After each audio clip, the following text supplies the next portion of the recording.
I come from Northern California where the murder rate is high and the free ride on ya. I come from the land of the bad, but we ever get money and we with that gunplay.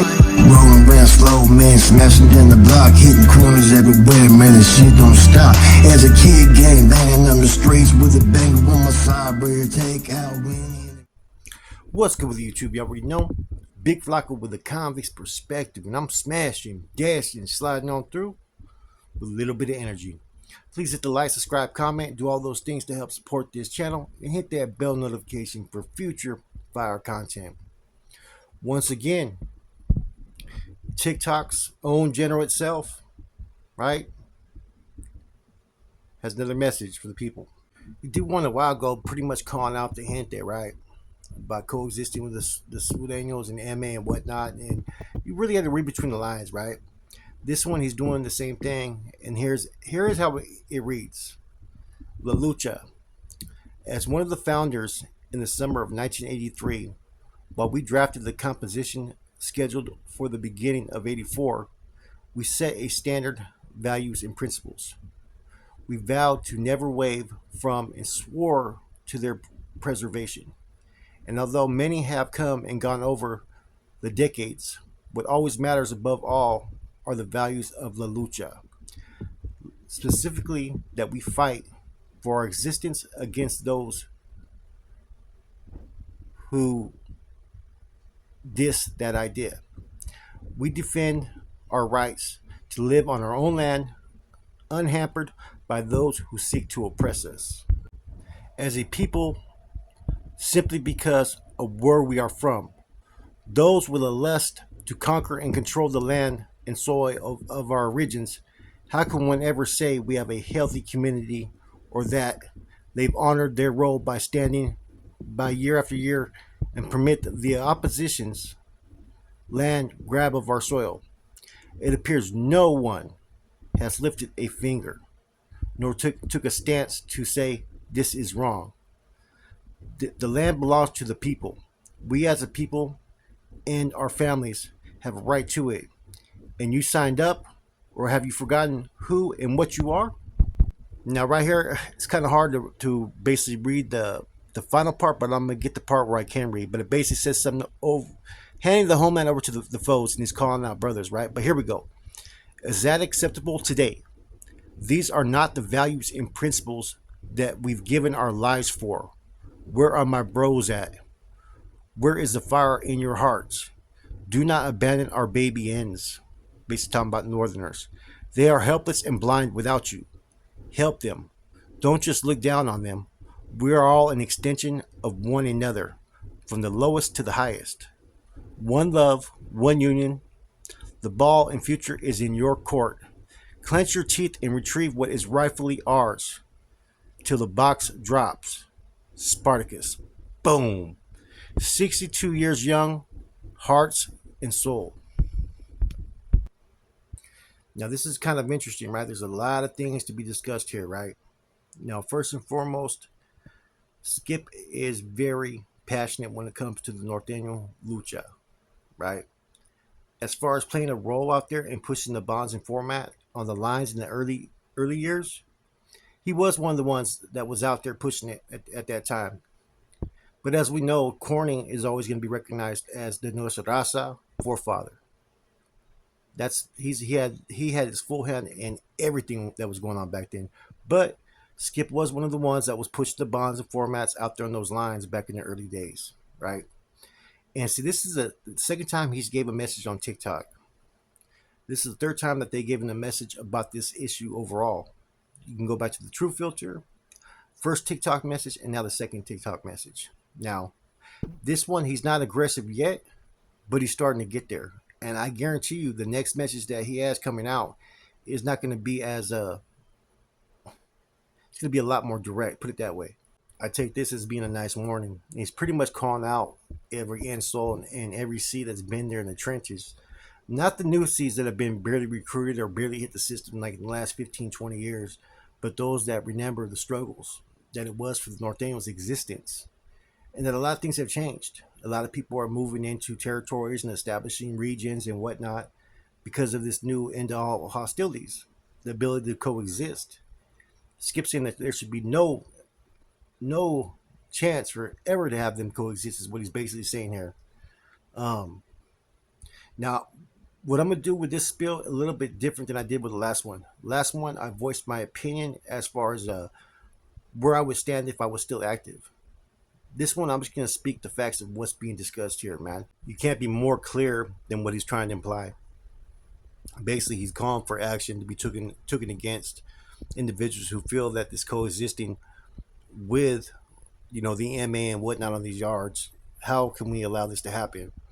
Knowing the laws, knowing the past, knowing the history. So it's going to be interesting to see what the aftermath is going to be of this. Basically, he's saying, fuck a peace treaty. There's no coexisting.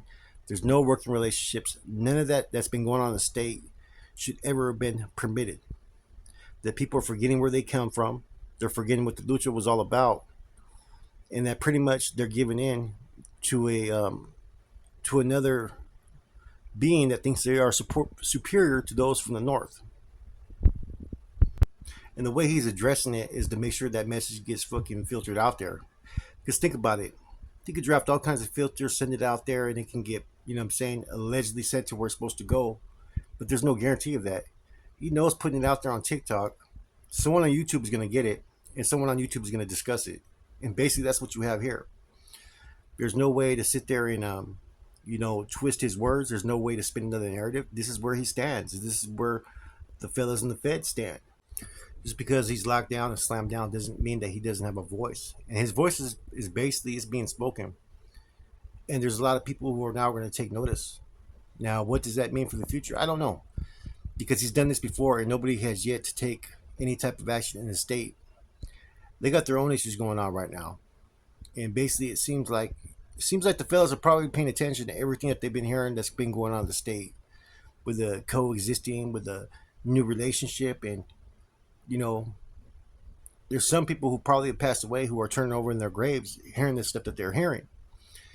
And Skip's not going to forget all the people who've given their lives for this. He's one of them who's given his life for this.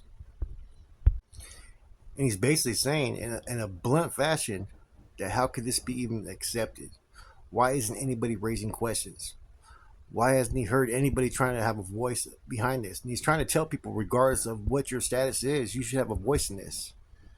That is kind of hard though, man. Like anybody that knows the protocols and mandates and the bylaw structure of being an NF or being an insoldado. If you're an insoldado, you have a base understanding of how the NF operates. Even some Northerners do.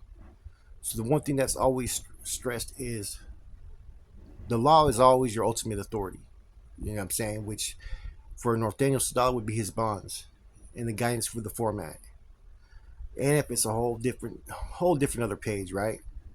But as an insoldado, though, you're also taught that every C is also going to be your supreme authority, like someone mentioned in the comments before, which means these bonds are supposed to be used in the absence of a C. But even with a C being present, you're supposed to submit to his authority, right? And, pretty much concur who the authority is in charge. But the same token, you also have your laws, which is your due process and gives you the guidance for every decision. Now, this is a tricky type of situation because it's hard for an insoldado to fucking take a stance against any carnal. You're gonna lose that battle usually every fucking time, right? Unless you have the backing of other C's. So that's where the whole dilemma is in what's being requested here. Now I get it 100%, but to me that's why there's not going to be any bros or anybody that's going to really take a stance or in newly recruited C's, right? How are you going to expect the newly recruited C's who have been basically inducted into the Familia under the leadership that's current in the state? How are you going to expect them to go against the state leadership? I just don't see that happening, right? But there is people who've been around for a long time. There is some old timers that are still on those lines. That know right from wrong is what Skip is saying. Why aren't you making any type of moves? See, it's a catch-22 situation.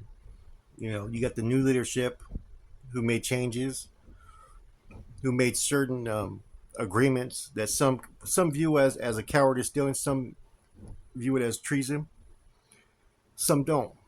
But in any event, now you got homeboys in the yard. They're kind of eating. They're making money. They got all this stuff going on, but there's less unity. See, the old school, the old vanguard, the old leadership of the NF, the old brass, right? Who still feels that they are the ones that are in control of the familia, right? They understood what the struggle was about. They would rather struggle than compromise their morals or the integrity of what they believed in. And that's the difference between the two. You got one side that was willing to compromise in what they felt was the best interest of the gente to where they could flourish on these lines and get back out to the main line and make money. Where you got the old leadership who still wants to generate the income, right? But does not want to compromise with those that they consider the, their enemy, the foe, and whatnot. And he made some key points in the last bill, which was how would they feel if Nortena barrios started to be established down south, regiments, whatnot? Would they allow that? You see what I'm saying? Because there's been also talks about having peace on the streets. So Skip has a one angle on this. Like, nah, you're not gonna sit there and treat the Norteño collective, La Raza Norteña, right, the northern race, as an inferior fucking faction. That even though they may be less in numbers, right, they still feel they can go toe to toe with anybody, and that's been proven throughout history. So right now, you basically still have this internal conflict that's going on amongst the state and feds. The feds have a certain angle that, hey, we were never ever supposed to have any type of agreement, and the metal was never supposed to walk the lines. All this stuff, right? But the states is saying, like, look, you guys are in the feds. We found a different way in which we decided to run the familia. You guys can do your thing in the feds. We're going to do our thing in the state. And see, this puts everybody, like I said, Northerners and Ensodados, in an uncompromising situation because there's a lot of dudes that do feel what the feds angle is. That's their belief as well. But there's also dudes in the state that feel like, hey, the feds are outdated. They don't know what's going on. They're over there. We're here. We have to deal with this. They don't have to. And some people like the luxuries that they're receiving. But the carnalismo's down. The unity. There's a lot more, like I said, killings that are happening in-house on fucking fellow Norteños. Whereas years before, that shit was never going down. Everybody's attention was always on the foe. Now it seems like the foe is its own people. The Northerners and Norteños, man, like I said, they're put in a bad position. And see, this has nothing to do with the power struggle about who's in authority, who's in charge. To me, this has nothing to do with that. This just has to do with why are you coexisting with the MA on these yards in the AB. That's what it all comes down to. This doesn't even seem like it has anything to do with, leadership, familia biz. He's speaking as a whole because it is an issue that affects everybody as a whole. This is the one thing that kind of puts everybody in a bad position because what Skip is talking about and what the state's reaction is or what they've been doing, it does affect each and every one. Whether you're a northerner or you're a fucking carnal, you're affected by this. But one opinion is this, and like I don't know what's clearly going on in the state. I don't know what all relationships and interactions are going. I only hear what I hear. So all that secondhand information. But I will say this: I don't mind Raza coexisting because they've been at war with each other for years, from the streets to fucking prison and whatnot. It's cool that there could be some sort of peace and peaceful resolutions and respect, right? But this is a big but. But to what extent? I don't feel the North should ever have to compromise their morals or what they are, what they stand for, to cater to another group. Basically, bend over and take it from fucking behind. Basically, if they give in to a particular group on everything that they want, I don't support that. I don't support oppression or any type of tyranny type of behaviors, right? So this is kind of a hard discussion, like, right?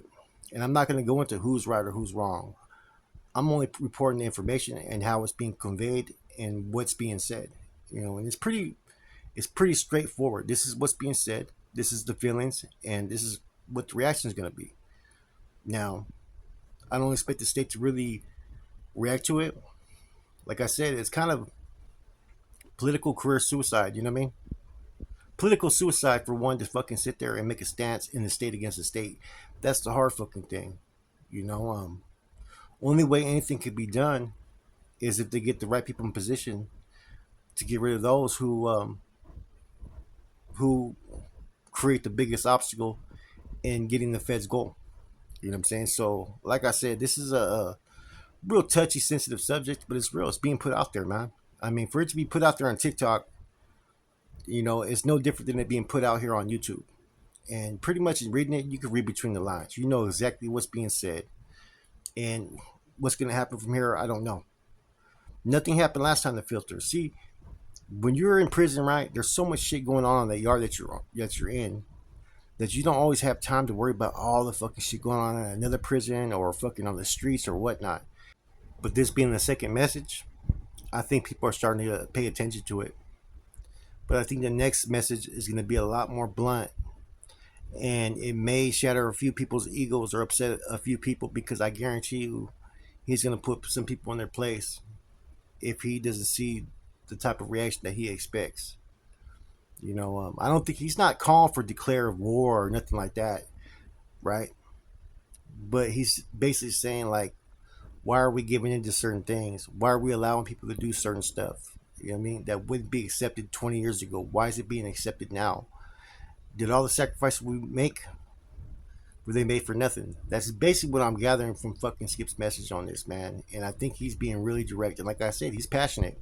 When it comes to the Nortena struggle, he's probably one of the more compassionate individuals that speaks about it. You know what I'm saying?